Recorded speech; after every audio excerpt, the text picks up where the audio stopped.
Assalamualaikum warahmatullahi wabarakatuh. Kembali lagi di channel Ngaji Akhir Zaman.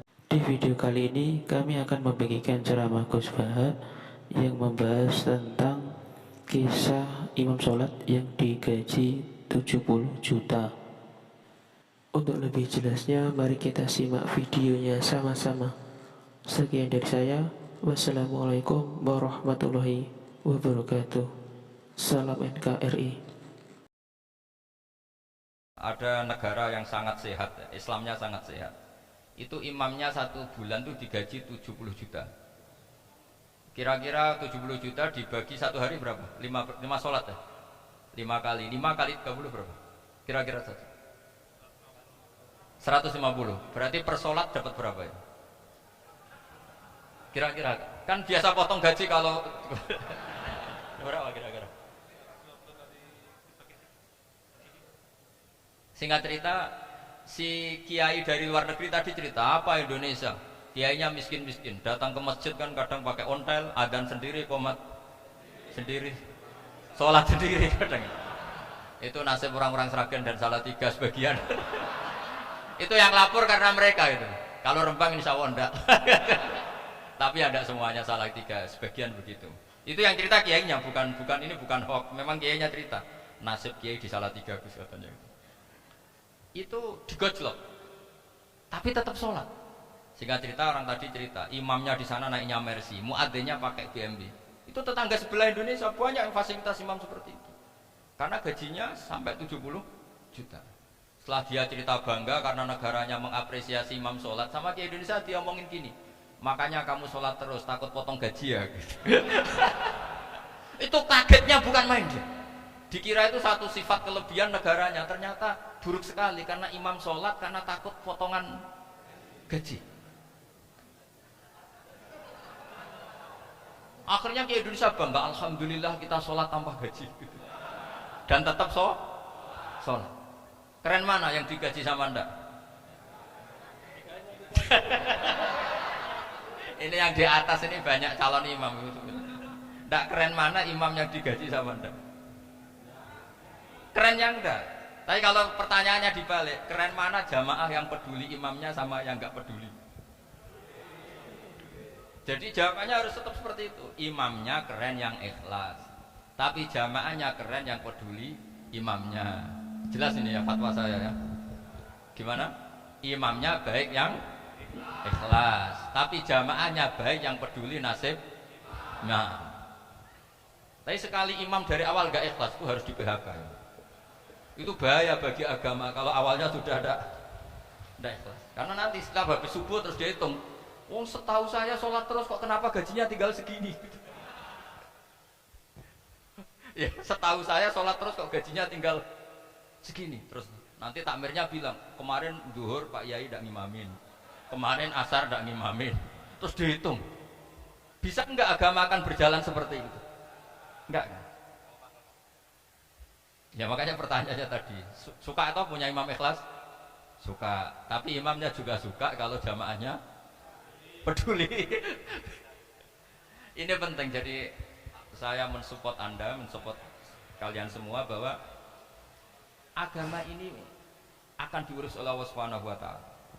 Makanya Sayyidina Umar radhiyallahu anhu kalau disuruh mikir agama itu tidak mau. Enggak mau betul. Ketika Umar jadi khalifah itu puncak keemasan masa Islam. Semuanya stabil, semuanya hebat. Sampai Irak, Iran zaman itu Persia masih, semuanya Mesir, itu semuanya ikut Islam. Ketika Islam pada puncaknya, yang dikhawatirkan oleh masyarakat adalah begini, lalu setelah Umar itu bagaimana? Islam setelah dipimpin orang yang tangguh, yang kuat, yang waroi, yang zuhud. Lalu setelah Umar itu gimana? Tapi Umar disuruh mikir gak mau. Sampai setiap Abdullah bin Umar jalan-jalan di kampung-kampung itu abahnya dianggap pecundang. Tahu sampean pecundang? Orang yang gak tanggung jawab. Karena orang-orang bilang gini, ya Abdullah bin Umar, bagaimana pendapat Anda kalau ada penggembala kambing di tengah hutan atau di tengah padang rumput, kemudian dia ninggal gelanggang kambingnya, kamu anggap penggembala ini gimana? Oh itu penggembala yang zalim itu. Pasti kalau kambing ditinggal ya kacau.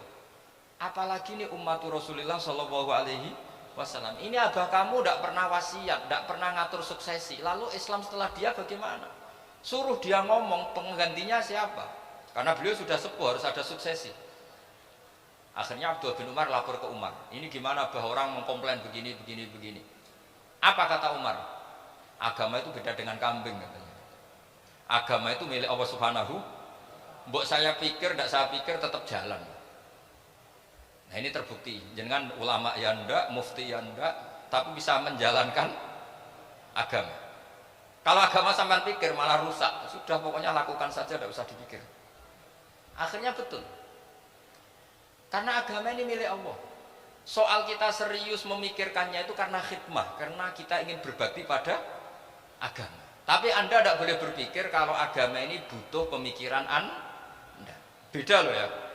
Kita khidmah agama serius karena kita ingin mengkhidmai agama. Tapi agama ini tidak pernah butuh kita, karena agama ini akan diurus oleh Allah Subhanahu. Coba pas sampean kecil, orang jilbaban di Indonesia itu banyak apa banyak sekarang? Banyak sekarang. Kiainya mutu orang dulu apa mutu orang sekarang? Tapi perkembangan Islam itu ramai sekarang apa ramai dulu? Ramai sekarang. Islam menyebar di seluruh dunia itu zaman Wali Songo, zaman sampean keren mana? Keren sekarang. Kualitas solehnya sampean sama Wali Songo? Wali Songo. Ini betul. Karena agama ini diurus oleh Allah Subhanahu wa ta'ala. Maka kata Sayyidina Umar, agama ini innallaha ta'ala yahfadhu dinah. Innallaha ta'ala la yudhi'u khilafatahu waladina. Allah itu tidak akan menyia-nyiakan agamanya. Ini terbukti. Agama ini pernah dipimpin orang terbaik di dunia, yaitu Rasulullah SAW. Ketika beliau intakola ila rafiqil ala, ketika beliau pindah ke alam sana, diteruskan oleh sahabat yang tentu jauh di bawah Rasulullah, diteruskan tabiin, diteruskan para wali songo, diteruskan sang sampean yang jauh di bawah wali songo, sejauh-jauhnya. Tapi agama jalan sampai Korea. Agama jalan sampai apa? Dulu Wali Songo itu hanya sampai Mojokerto, sampai Tulungagung. Di bawah sampean, Klayaban sampai mana nih? Korea. Coba kalau Allah tidak ngurus, nggak bisa. Yang gerakkan hatinya sampean peduli sama masjid siapa? Allah Subhanahu wa ta'ala. Yang menggerakkan hati sampean peduli sama agama siapa? Tapi yang menggerakkan sampean ke Korea apa? Uang kan?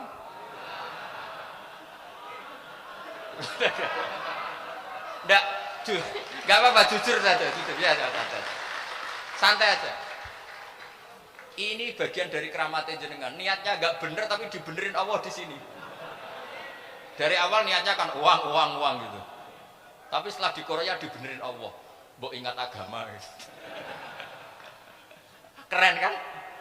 Makanya yang syukur sama Allah Subhanahu wa ta'ala. Yang bisa hanya Allah ta'ala. Makanya dalam dunia kiai selalu baca apa? Alhamdulillah alladzi hadana lihada wa ma kunna linahtadiya laula an hadana Allah. Alhamdulillah kita diberi hidayat seperti ini. Kalau tidak Allah tidak bisa. Sudah mata duitan, kadang istri ngomel, mertua tidak percaya. Sudah setengah-setengah broken gini di. Saya tidak tahu sampai ke Korea itu karena broken pas saking sayangnya keluarga. Potensinya hanya dua. Dibela-belain kerja demi keluarga atau agak broken maka ke sini. Tapi apapun potensi itu tetap baik. Itu takdir sudah, itu takdir, tidak usah dibicarakan. Semua itu apa? Karena orang kalau sedang rukun ya tidak mau tukaran, kalau sedang tukaran ya tidak mau rukun. Itu sudah semuanya takdir. Kata bapak saya dulu kalau ada orang mau jualan tanah, Pak Yai tanah saya mau saya jual. Ini gimana? Padahal ini tanah warisan. Kata bapak, nak waya adol ya adol. Memang ini saatnya jual ya jual saja.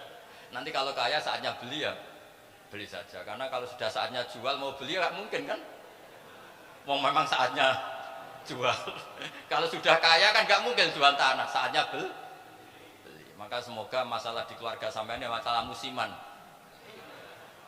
maksudnya yang tukarannya ini musiman, yang rukunnya permanen.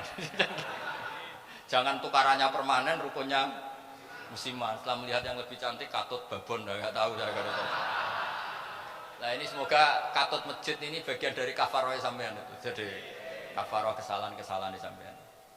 Ini penting saya utarakan karena agama itu beda. Agama ini diurus oleh Allah Subhanahu Jadi kita mengerahkan pemikiran itu bukan karena kita akan menyelamatkan agama ini, tidak. Agama ini diselamatkan oleh Allah Subhanahu wa taala. Coba kayak apa Uni Soviet kuatnya? Mengkooptasi supaya orang semuanya ateis, semuanya komunis. Itu 100 tahun Uni Soviet begitu. Tapi orang-orang Uzbek, Ceknya, Tajikistan tetap ngajari anak-anaknya tauhid. Itu ada yang cerita itu sampai mengajarkan tauhid itu di bawah tanah, di basement. Tapi Allah menghendaki Rusia itu, Uni Soviet jatuh. Ketika jatuh, negara-negara ini langsung menjadi negara Islam, yaitu Uzbek, Tajikistan, Ceknya. Mungkin nggak mereka langsung menjadi negara Islam, andai kan saat menjadi Uni Soviet benar-benar menjadi ateis. Nggak mungkin kan?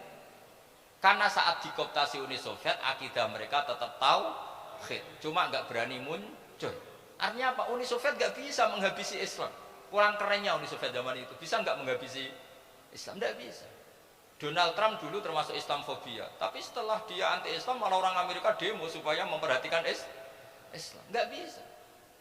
Makanya Korea pun nggak bisa menghabisi Islam. Kalau sampean menghabisi Islamnya sendiri bisa, karena terus nggak mau sholat, nggak mau zakat itu sampai. Tapi sampean tok yang Islamnya habis, Islam tetap baik-baik saja. Makanya ini penting saya utarakan supaya kamu pede bahwa agama ini pernah dibawa orang yang pedagang. Ya soal ada sebagian pendakwah yang ikhlas ya banyak, tapi sejarah yang gampang kita lihat adalah Islam itu dibawa oleh apa? Pedagang Gujarat, pedagang India. Nggak apa-apa, sejarah itu meskipun sebagian menentang nggak apa-apa, tapi sejarah itu tetap ada. Pasti sebagiannya memang seperti itu, dan itu tidak masalah. Saya ulang lagi, itu tidak masalah. Coba dulu pemain bola kalau di Inggris itu kalau mau sholat susahnya bukan main. Apalagi kalau mau puasa. Kalau di sini kerja puasa katanya mati lo kalau apa? Puasa. Kalau mau sholat katanya dicari mana ini berhalanya kok. Kata orang-orang ateis kan gitu, dicarikan patungnya. Kali ini sholat kok gak ada patungnya, ini gimana ini? Ya ngalamin gitu. Tapi Allah Maha Kuasa. Banyak investor mana itu Dubai atau Qatar yang tertarik investasi di dunia bola. Kayak Sulaiman Al-Fahim makanya beli Manchester City. Itu sekarang pelatihnya negara orang sholat gak berani, bahkan di tengah stadion dibangunkan masjid. Kalau sampai daftar jadi muadzin bisa. Apa nyanyi sakduna di sana juga bisa. Dulu Aljazair bencinya bukan main. Apa Perancis sama orang Islam itu bencinya bukan main. Barokahnya Zidane pemain bola dan juara dunia, terus Zidane turunan Aljazair. Akhirnya orang Perancis itu mencintai Islam, itu barokahnya sepak bola. Allah punya sekian cara untuk mengenalkan Islam. Di Prancis dikenalkan lewat pemain sepak bola. Nah di Korea ini yang agak unik, dikenalkan lewat pecinta wong. Saya jamin ini tidak apa-apa, sudah tidak apa-apa, sudah aman, pokoknya aman. Tak jamin aman. Pokoknya alhamdulillahilladzi hadana lihadza wa ma kunna linahtadiya laula an hadana. Karena agama ini dibawa oleh Allah Subhanahu wa taala, yang menjaga juga Allah Subhanahu wa taala. Sama tidak usah khawatir. Kalau ada kelompok tertentu yang mengkhawatirkan Islam, sekarang Islam bahaya gini-gini, itu kurang rojak, itu kurang optimis itu. Harapannya sama Allah tipis, harus ngaji lagi. Agama ini limangka nayarjuwa hawal yaumal akhir. Agama ini bagi yang terus-menerus berpengharapan kepada Allah Subhanahu wa ta'ala. Agama ini limangka nayarjuwa, coba bahasa Arabnya roja yarju rojaan, maknanya harapan. Jadi agama ini bagi yang selalu berpengharapan, bukan yang pesimis, bukan yang hati kecil, apalagi yang tukang putus asa. Coba agama ini begitu luar biasa, dibawa orang yang macam-macam. Tadi di Prancis itu dibawa oleh pemain apa? Bola. Ada masjid di Inggris itu ya dibawa mahasiswa-mahasiswa itu yang dulu sebagian ya nggak pernah ngaji, setelah di Inggris bikin komunitas pengajian. Di Korea dibawa tadi pecinta apa? Tapi lama-lama cinta Tuhan. Karena ya memang sebenarnya sudah cinta Tuhan. Cuma ya cara cinta ini nunggu punya uang Ya sudah, alhamdulillah seperti ini sudah luar biasa sudah. Insya Allah diterima oleh Allah Subhanahu wa taala.